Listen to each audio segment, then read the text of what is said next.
Nobody warns you that the day you finally learn the truth about your marriage is the same day you find out you were never the one telling the biggest lie in it. I want you to hold on to that sentence, because in about 45 minutes, you are going to understand it wasn't a confession. It was a warning. My name is Gerald Whitaker Bennett, and 3 years ago, I married a woman I believed was blind. I fed her. I dressed her.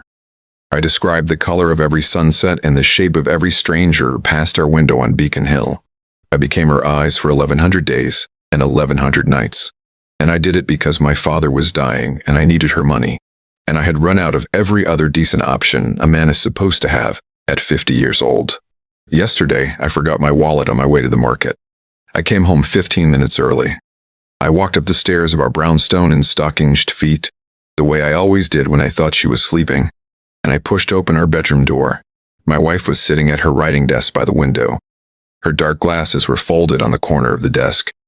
My cognac leather journal, the one I kept locked in the bottom drawer of my nightstand, was open in front of her. Her eyes, a color of blue I had only glimpsed once in 3 years, were moving left to right, the unmistakable rhythm of a person reading. She looked up. She didn't fumble. She didn't reach for the glasses. She just closed my journal with the calm of a woman closing a book she had already finished, and she smiled at me. "Hello, Gerald," she said. "I'm not blind. I never was. And I'm so glad you finally came home early.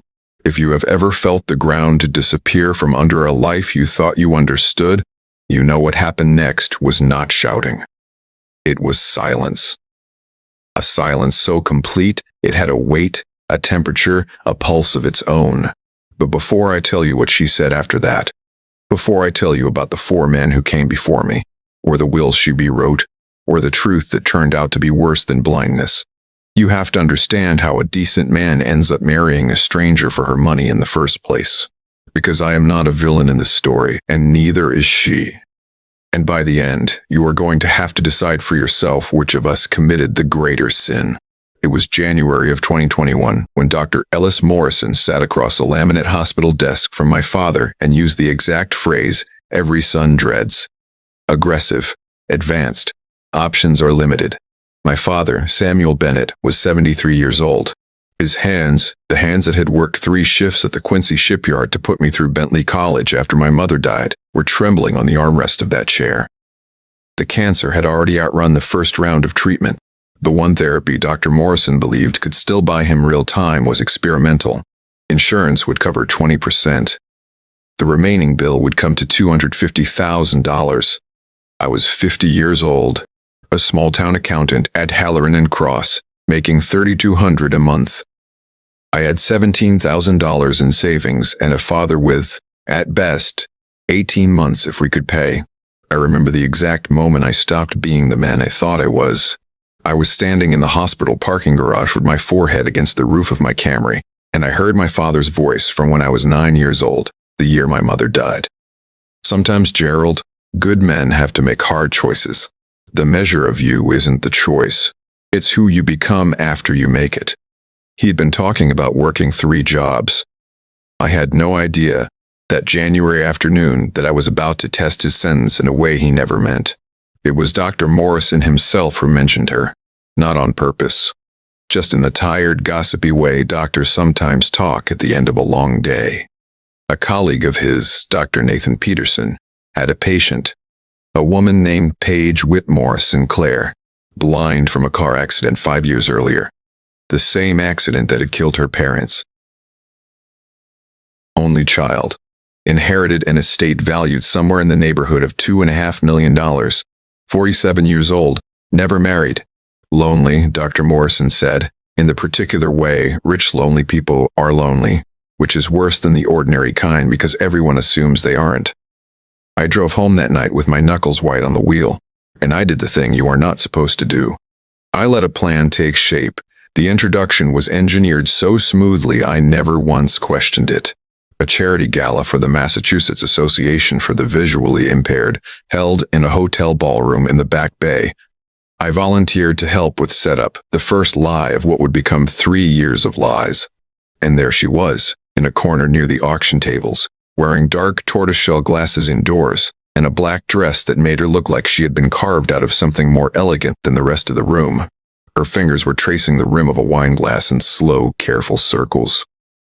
"Gerald Bennett," I said when the coordinator brought me over. "I help organize these events." "Paige," she said, and offered her hand to a spot roughly 6 inches to the left of where I was standing. I remember correcting the angle gently, guiding her fingers into mine and thinking, this is easier than it should be. We talked for 2 hours. She told me, without me asking, that she received a $15,000 monthly allowance from her family trust. She told me she had learned to spot the moment in a conversation when a man's questions shifted from her to her portfolio, usually right around the 20-minute mark. She told me, and this is the line I keep thinking about now, that she had begun to wonder whether anyone in the world was capable of loving a woman they believed had nothing to offer them. The irony of that sentence, delivered to me on that particular night, is the kind of thing you only fully appreciate 3 years later, sitting in a house on Beacon Hill, listening to your wife tell you she has been reading your diary since October. Our courtship lasted 12 weeks. 2 visits a week became 3, became daily. I read to her Wharton, Dickens, Dorothy Sayers, in my own voice instead of her audiobooks. I described the way snow banked against the wrought iron railings of Louisburg Square. I learned the exact layout of her 4-story brownstone, memorized the placement of every rug edge and cabinet corner, so I could warn her before she reached them. Except she never actually bumped into anything. Not once. I told myself she had memorized her own home. I told myself a lot of things in those 12 weeks. We married in April of 2021 in our living room, in front of a justice of the peace and exactly 9 guests. I wore my father's navy blue suit, the one he had married my mother in 48 years earlier. Paige wore a cream silk dress that she said had belonged to her mother. When the justice asked me to speak my vows, I looked into the dark lenses of her glasses, and I promised to be her eyes. I promised to protect her. I promised to love her. And here's the thing that has been eating me alive since yesterday afternoon. 2 of those 3 promises I meant. Sam's treatment started 9 days after the wedding. Dr. Morrison's protocol was brutal, but for 4 months it worked. My father's color came back. He put on 11 pounds. He started talking about wanting to see Ireland before he died. The county his own grandfather had come from, a village called Ballyhiggy on the coast of Kerry. And in those same 4 months, something happened inside the walls of the Beacon Hill house that I could not have predicted if you had put a gun to my head. I stopped pretending. Paige moved through her home with a grace that made me forget what she was supposed to be missing. She cooked simple things. An omelet, a soft-boiled egg, a pot of English breakfast tea, while I handled the knives and the stove. She asked me to describe the onions. "Are they golden yet, Gerald? Can you hear them?" And I would tell her about translucence and sizzle, and the sharp, sweet smell of them softening in butter. And she would tilt her head with an intensity that made me feel like my words were building the only kitchen she could see. I read to her every night in the library on the 2nd floor, the one with the green velvet chairs and the fireplace her father had built. She preferred Wharton. She said she had loved The Age of Innocence before the accident. When I read the dialogue, she would smile the smallest smile at the corners of her mouth, and when she said, "Gerald, your voice changes when Newland Archer speaks. I can see him in my mind." I remember writing in my journal that night, "She sees the whole world through my mouth now." God help me if I ever lie to her about what's out the window. Reading that entry back now, knowing what I know, is a particular kind of vertigo I don't recommend to anyone. I started keeping the journal about 6 weeks into the marriage. Cardinac brown Smyson notebook, the kind with cream-colored paper so smooth a pen glides across it without catching. My father had given it to me the Christmas before he got sick and told me every accountant should keep a book he never shows to anyone. He meant it as a joke. I took it seriously. At first, the entries were about the money, about the guilt, about the invoice from the oncology unit that had arrived that week, and the number on the bottom of it that Paige's monthly allowance had covered without her even blinking. But somewhere around month 5, the entries started to change. I stopped writing about what Paige was worth and started writing about what she said. The way she laughed when I read the dialogue between the Countess Olenska and Newland Archer, and told me I was clearly rooting for the wrong one. The way she stood at the parlor window with her palm pressed to the glass and said she could feel the vibration of the traffic on Charles Street through the wall, and asked me to describe the couple walking by with the shared umbrella. The way she woke up gasping from a nightmare about her parents' accident and reached for me in the dark without saying my name. I wrote that night the sentence I have never in my life said out loud. I think I am falling in love with a woman I married for her money, and I don't know if that makes me a better man or a worse one. Paige read that entry, she told me later, on a Tuesday morning while I was in the shower. She said it was the one that broke her. My father died on the 17th of March, 2023. I was holding his hand.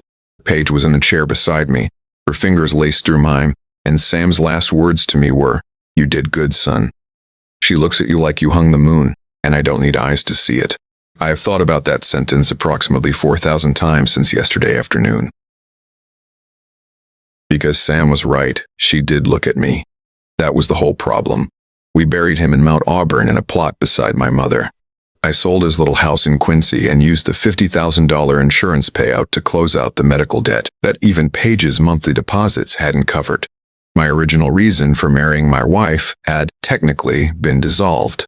I did not leave. It never even occurred to me to leave. In some part of my mind, I still refused to examine too closely. I think I already knew that whatever had started as a transaction had, without my permission, become the only home I had left. That should have been the end of the story. A man who married for money, who stayed for love, who quietly closed the ledger on the worst thing he had ever done and got on with the business of being a better husband than he had any right to be. And it would have been the end of the story, except for what started happening in the fall of 2023. The first thing was the cabinet door. It was a Wednesday morning in early October. I was standing behind Paige in the kitchen, guiding her hands through the motion of scrambling eggs, and I had left the pantry cabinet door open beside the stove. She sidestepped it without looking, without pausing, without a hand out to check the air. "Careful," I said. "Half a second too late. There's a door open on your left." She said, "Oh, thank you, darling." I heard the hinge. The hinge had not squeaked. I know because I had oiled it the previous Sunday. I told myself she must have felt the air currents shift. I told myself 3 years of blindness had probably sharpened her hearing into something I could not imagine. A week later, I dropped my father's pocket watch, the one Sam had given me the week before he died, onto the thick Persian runner beside my reading chair. It made no sound. None. The wool was too deep and the watch too light, and I remember reaching down to search for it in the shadows beside my foot. Paige said from the sofa across the room, "It rolled toward your left heel, Gerald." I froze. "How did you?" "Everything makes a sound, my love. You just have to know how to listen." That night, I opened the Smyson to a new page, and I wrote, at the top of it, one word: observations. October 15th, I wrote. Paige knew I was wearing my blue Oxford before she touched me or I said the color. Says she smelled the specific detergent. Possible. October 20th. Navigated around the wingback chair I moved 4 feet without telling her. Says she felt the change in air circulation. Possible but improbable. October 22nd. During the thunderstorm she flinched at the lightning a full second before the thunder. Says she can sense the electrical shift in the air. I looked this up. It is technically a documented phenomenon. It does not, in my opinion, occur 8 times in a single storm with perfect accuracy. By the last week of October, the notebook had 11 entries in it, and I had a nauseous, weightless feeling in my chest that I recognized from exactly one other period of my life. The week before I proposed to her, when some small, honest part of me had been screaming that I was about to do something I could not take back. Colette Reyes had worked in the Beacon Hill house for 11 years. She had been Paige's mother's housekeeper before the accident, and she had stayed on afterward, quietly, the way loyal people do. She was in her early 60s, a widow from the Dominican Republic, and she had never once in 3 years of marriage spoken to me about anything more personal than the grocery list. On the last Friday of October, she caught me in the pantry. "Mr. Bennett," she said, and her voice was so low I had to lean in. "You are a kind man. I have watched you be kind for 3 years." I waited. "The doctor who used to come here," she said, before you. The one who signed the papers about her eyes. He is not her doctor. He is her cousin. His mother and Mrs. Sinclair's mother were sisters. She would not look at me. She was folding a dish towel that was already folded. I have said nothing for 5 years because it is not my place. But you are a kind man. And a kind man should not be the last one in his own house to know. Then she walked out of the pantry as if she had never been in it. I sat down on the little step stool where Paige kept her flour tin, and I understood in a single cold rush that I had been the punchline of a joke for 3 years. I did not confront her. Not that night. Not the next. Because sitting on that step stool staring at the pantry ceiling, I realized 2 things at once, and I needed a week to hold them both in my hands before I did anything about either. The first thing was that if Paige Whitmore Sinclair had been cited for the entire 3 years of our marriage, then everything I had ever done in her presence, every private moment, every tear I had cried over my father, every time I had thought I was alone with my thoughts in that house, had been observed, catalogued, watched. The second thing was that everything I had ever felt for her, every genuine feeling that had ambushed me somewhere around month 6 and never left, had also been observed.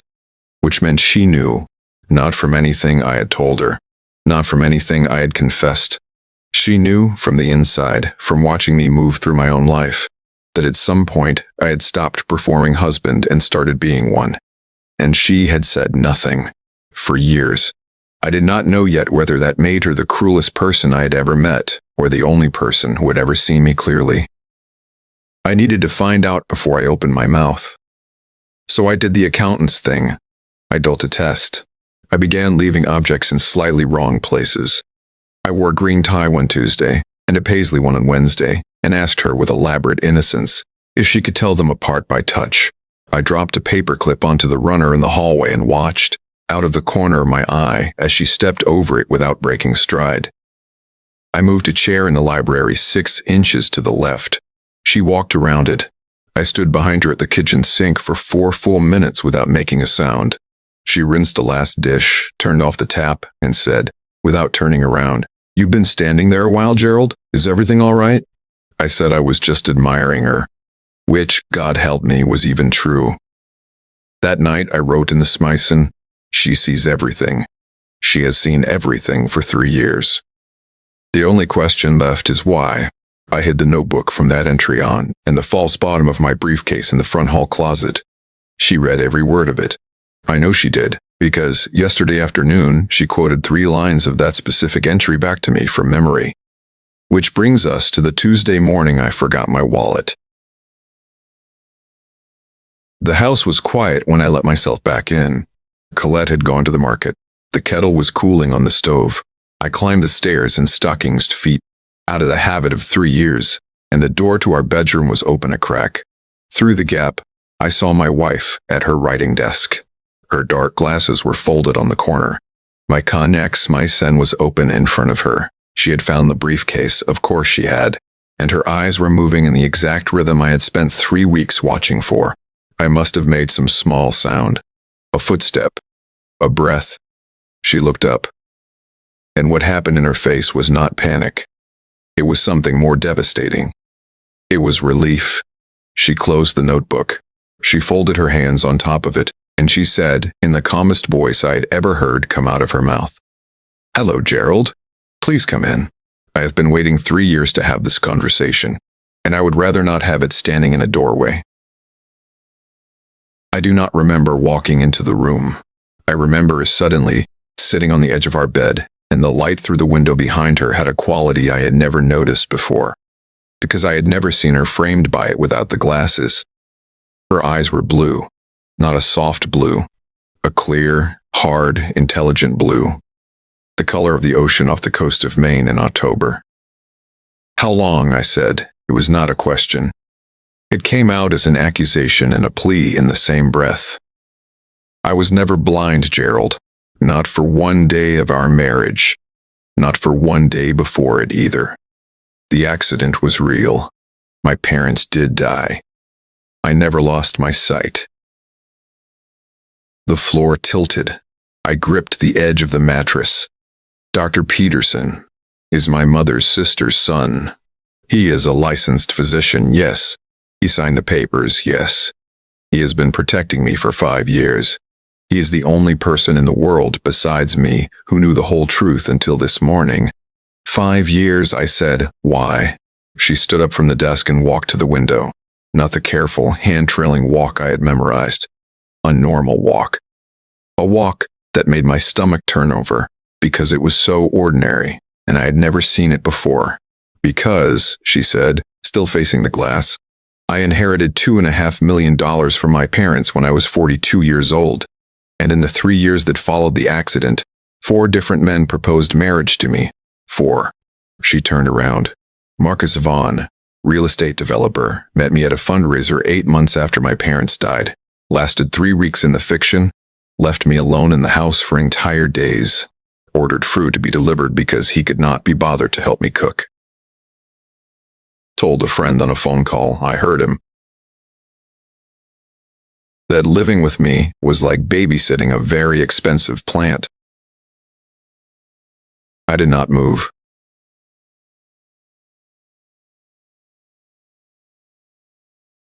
A junior partner at a Newbury Street law firm. 2 months. He patted me on the head, Gerald, like a spaniel. When I successfully completed a sentence about the stock market, he told his mother I was remarkably articulate for someone in my condition. Her voice was flat, the way people's voices go flat when they have rehearsed the sentences for years. Robert Halstead. 4 months. He was, in some ways, the kindest of them. But he liked being publicly seen as my caretaker. He liked the sympathy. He liked the phrase, "What a good man," attached to his name at dinner parties. He was in love with his own reflection in my dark glasses, not with me. And, she said, and here her voice finally broke, just a little, James Whitcomb. 8 months, 2 weeks from the altar. He was a gambler. He had been quietly transferring $500 a week from my monthly allowance into an account of his own. When I confronted him, still playing blind, he told me I must have miscounted, because blind women can't keep their own books. She stopped. She looked at me. You were number 5, Gerald. You were supposed to be number 5. Supposed to be, I said. My voice sounded like it belonged to someone else. You stopped being an experiment sometime in the 6th month. I don't know the exact day. I only know that I read an entry in your notebook. I think I am falling in love with a woman I married for her money. And I sat in this chair, at this desk, and I cried for an hour. Because the 4 men before you all believed I was the trap. And you were the first one who wrote down in his own handwriting that he was afraid he had walked into something real. You read my journal. Every morning while you were in the shower. Yes. For 3 years. Yes. I put my head in my hands. You watched me, I said. You watched me cry over my father. You watched me sit up with you when you had that fever in July of last year. And I wrote in the journal at 4 in the morning that I loved you, and I did not know when it had happened. You watched me pace the room. You watched me pray. You saw all of that. Yes. And you did nothing. Gerald, she said, and now she was crying too, silently. The tears just moving down her face without any change in her voice. I could not stop watching you, do you understand? Every one of the 4 men before you. I got to the moment where I was ready to end it, and I did. I walked away. I never once was tempted to tell any of them the truth, because there was nothing in any of them worth the risk of the confession. You were the first man in 5 years who made me want to say it out loud, and every day I didn't, the wall got higher, and the crime got worse, and I could not find the door. So you kept watching. I kept watching, she said. The only person who has ever loved the version of me that had nothing. Yes, and I hated myself for it every single day. The silence in that room was the loudest silence I have ever been inside of. Outside, I could hear the sanitation truck grinding its way up Mount Vernon Street. A dog was barking somewhere near the common. It was a Tuesday. It was 10:15 in the morning, and my marriage, or whatever this thing was, had just been laid out on a writing desk between us in pieces small enough to see individually for the first time. I stood up. I need to leave the house, I said. I know. I don't know for how long. I know that too. I walked to the door. I turned around, one hand on the frame because I could not help myself. Was any of it real? I said. For you. Any of it. She was still standing by the window, in the hard, clean light. Gerald, she said, the only thing about my life that has been real for 5 years is the way I feel about you. I know that is not enough. I know it may never be enough, but it is the answer to your question, and you deserved it 3 years ago. I closed the door behind me. I did not go to a hotel. I called Rowan Ashford, the estate attorney who had probated my father's tiny will, and I told him I needed to see him that afternoon, and I needed him to bring in writing every option a man had when he discovered that his marriage had been founded on a lie neither party could ever legally prove, and neither party was ever going to publicly admit. Rowan was in his 60s, silver-haired, the kind of Boston lawyer who wore bow ties without irony. He listened to me for 40 minutes in his office on State Street, without once interrupting. When I finished, he took off his glasses and he said something I have thought about every hour since. Mr. Bennett, I have practiced law in this city for 38 years. I will tell you 2 things. The first is that you have every legal ground you would need to file for annulment on the basis of fraudulent inducement, or fabrication of a medical condition sustained over 3 years, and a marriage where you provided caregiving services in reliance on that condition is not a small matter. You would win. It would not even be close. And the second, he put his glasses back on. The second is that in my experience, the men who come into this office asking me whether they can do a thing are almost always men who already know they shouldn't. You did not come here to ask me if you can leave, Mr. Bennett. You came here to ask me what a decent man does when he finds out he was loved for the wrong reason by a woman who was loved by him for the wrong reason first.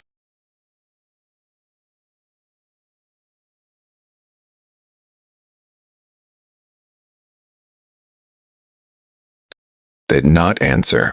I could not. Go home, Mr. Bennett, Rowan said quietly, or don't.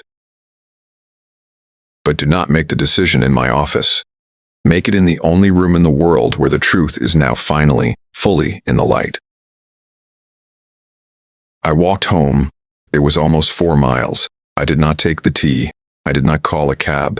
I walked up Beacon Street with the wind coming off the river, and I thought about my father, and about a woman I had married for her money who had married me for a test, and about the 4 men whose names I now knew and who had failed her in ways I could actually understand, because I had come within a hair's width of failing her the same way. The truth I did not want to admit, walking up that hill, was this. If Paige had told me the truth 3 years ago on the night of the charity gala, I would have walked out of that ballroom and never called her again. Not because I would have been offended by the deception. Because I would have been ashamed of my own reason for being there, and I would not have been able to face a woman who had seen through it before I had the courage to. She had not lied to trap me. She had lied because it was the only way she was ever going to know with certainty whether a man could love the version of her that owned nothing. And I had lied initially because it was the only way I could keep my father alive for 18 more months. By the time I reached our front door, I understood something I had spent 3 years not letting myself understand. We had not been living in a marriage. We had been living in a mutual confession and neither of us had ever spoken out loud. She was in the library on the 2nd floor, sitting in the green velvet chair, not the wife's chair, my chair, the one where I read to her every night for 3 years. Her hands were folded in her lap. Her eyes were open. I sat down across from her. I said, I know about Marcus Vaughan, and David Ackerley, and Robert Halstead, and James Whitcomb, and now I know why. She waited. I need to tell you something you already know, I said, because you have never heard me say it out loud, and I am not going to spend the rest of my life letting you have read a sentence in a notebook instead of hearing it from my mouth. Gerald, I married you for $250,000. I married you because my father was dying and I was $3,200 a month away from watching him die faster. I looked at you across a ballroom in the back bay, and I decided, in the space of about 4 seconds, that I was going to make you fall in love with me, because there was no other door left in my life. And it worked.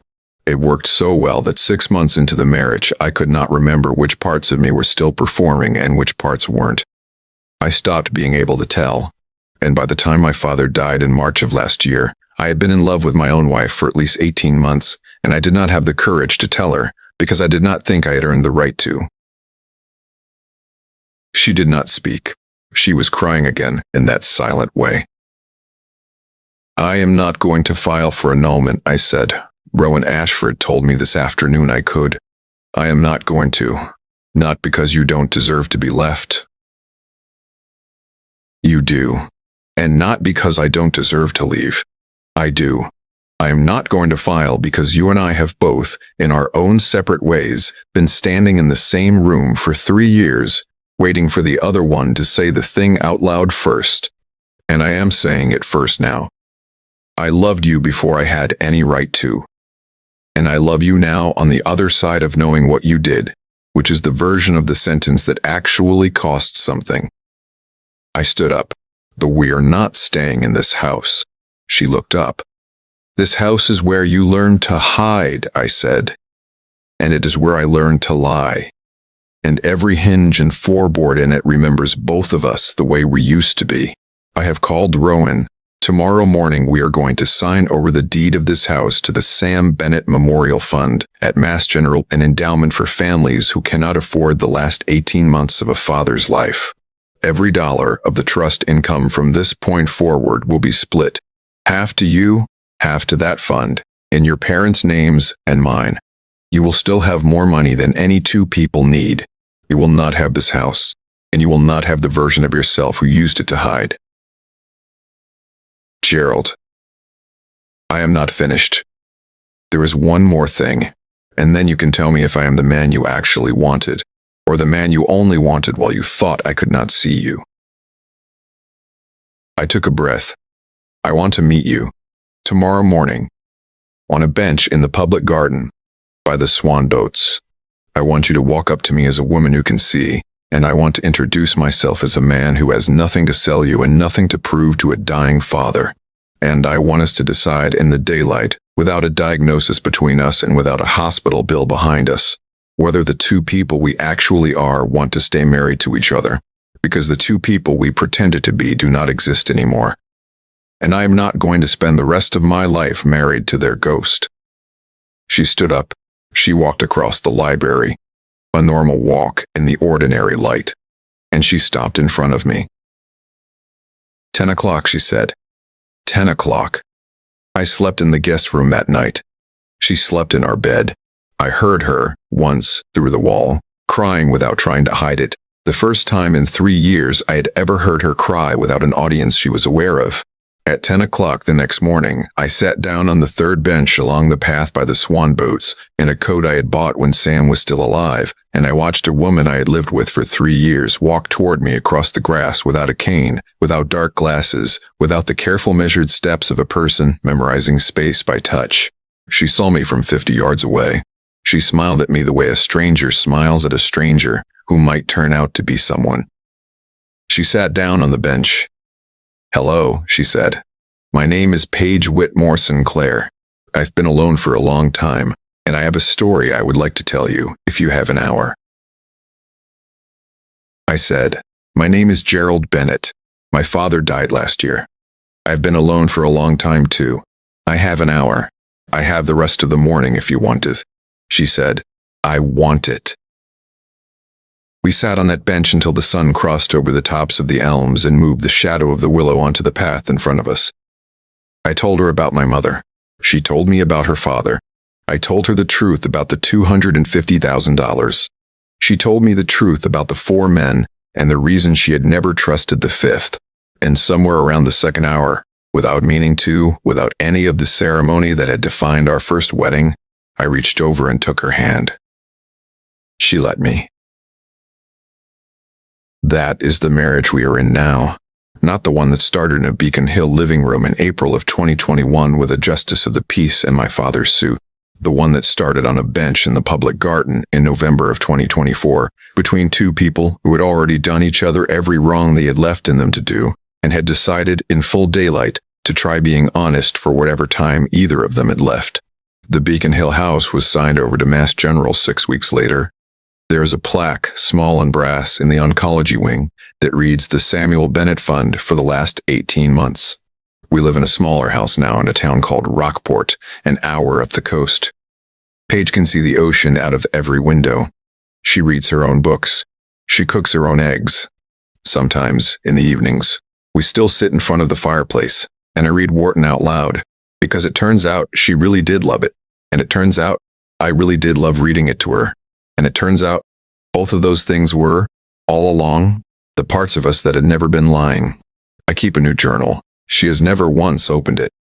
I leave it on the kitchen table sometimes on purpose, just to see. She walks past it every time,